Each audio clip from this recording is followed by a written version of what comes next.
पाकिस्तान के परमाणु हथियार अमेरिका को बेचे जा चुके हैं और इस डील को 2002 में मुशर्रफ ने आरंभ किया था और अब इसे आसिम मुनीर ने पूरा कर दिया है। इस डील के तहत पाकिस्तान के परमाणु हथियारों पर 100% कंट्रोल अमेरिका का है। यह खुलासा अमेरिकी खुफिया एजेंसी CIA के सीनियर ऑफिसर जॉन किरकाउ ने किया है और उनके बयान से भारत को खुशी होनी चाहिए। और मैं यह क्यों कह रहा हूँ, यह आप आगे जानेंगे। पहले इस खबर को विस्तार से समझ लीजिए। CIA के पूर्व सीनियर ऑफिसर जॉन किरकाउ हाल ही में मीडिया के सामने आए और उन्होंने कहा कि उनके कार्यकाल के दौरान CIA को पाकिस्तान में इतनी खुली छूट मिली थी कि वहां हम जो चाहे कर सकते थे। मुशर्रफ ने 2000 के बाद अमेरिका को फ्री हैंड दे दिया था। इसके बदले अमेरिका ने मुशर्रफ और पाकिस्तानी सेना के कई बड़े अफसरों को भारी लाभ दिए और अरबों डॉलर के बेनिफिट दिए गए। सबसे बड़ी डील पाकिस्तान के परमाणु कार्यक्रम को लेकर हुई थी। उस समय अमेरिका चिंतित था कि भारत और पाकिस्तान के बीच नाजुक रिश्तों के कारण परमाणु संघर्ष हो सकता है। खासकर संसद हमले के बाद स्थिति गंभीर थी और 2002 की शुरुआत में ऐसा लग रहा था कि भारत कभी भी कार्रवाई कर सकता है। अमेरिका ने यह आका कि परिस्थितियां ऐसी रहने पर परमाणु युद्ध का खतरा बढ़ सकता है, इसलिए या तो उस समय किसी एक पक्ष के हथियारों को खत्म करना होगा या उन्हें नियंत्रित करना होगा।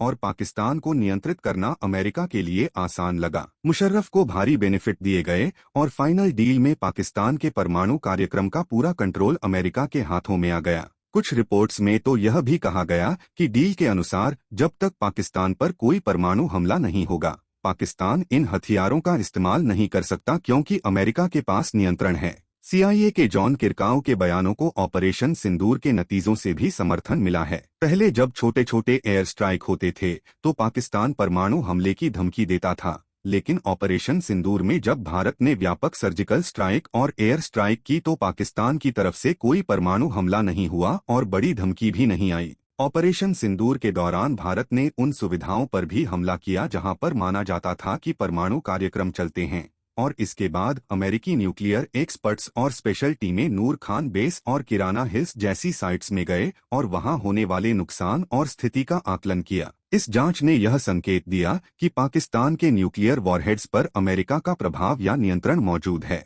यह भारत के लिए एक बड़ी राहत की बात है क्योंकि इसका मतलब यह है कि अगर भारत किसी सैन्य ठोस कार्रवाई का निर्णय लेता है तो पाकिस्तान अपनी परमाणु धमकी को तुरंत क्रियान्वित नहीं कर सकेगा। ऑपरेशन सिंदूर के जरिए यह परीक्षण भी हुआ कि पाकिस्तान के न्यूक्लियर वॉरहेड्स किसके नियंत्रण में हैं और रिपोर्ट्स बताती हैं कि अमेरिका का नियंत्रण निर्णायक रूप से मौजूद है। यही वजह है कि हाल के दिनों में भारतीय रक्षा नेतृत्व ने ऑपरेशन सिंदूर 2 की धमकी और निर्णायकता पर जोर दिया है और कहा गया है कि अगला ऑपरेशन निर्णायक होगा और इसमें जरूरी रणनीतिक लक्ष्य हासिल किए जा सकते हैं।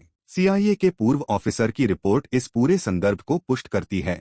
हालांकि हर कोई इसे अलग तरह से देखेगा, पर तथ्य यह है कि अगर पाकिस्तान के परमाणु वॉरहेड्स पर किसी दूसरे देश का नियंत्रण है तो वह भारत की रणनीतिक स्थिति में बड़ा बदलाव लाता है।